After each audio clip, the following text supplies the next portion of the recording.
Βρισκόμαστε στο Μασχολούρι, ένα μικρό χωριό του νομού Καρδίτσας, το οποίο βέβαια δεν έχει ιδιαίτερα τουριστικά στοιχεία. Έχει βέβαια το ναό της Ευαγγελίστριας.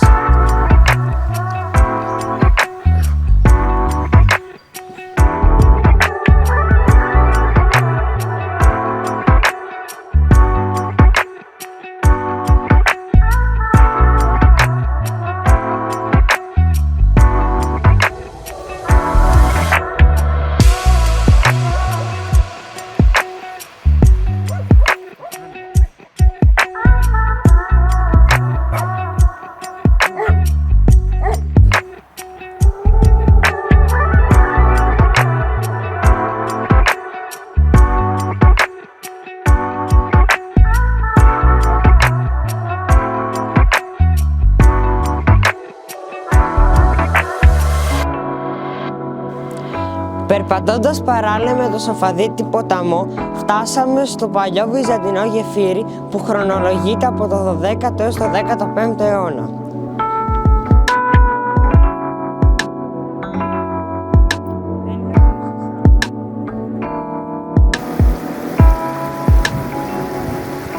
Μπορεί τα νερά του ποταμού να μην είναι καθαρά, αλλά σημεία σαν κι αυτά είναι πάντα ωραία για μια φωτογραφία.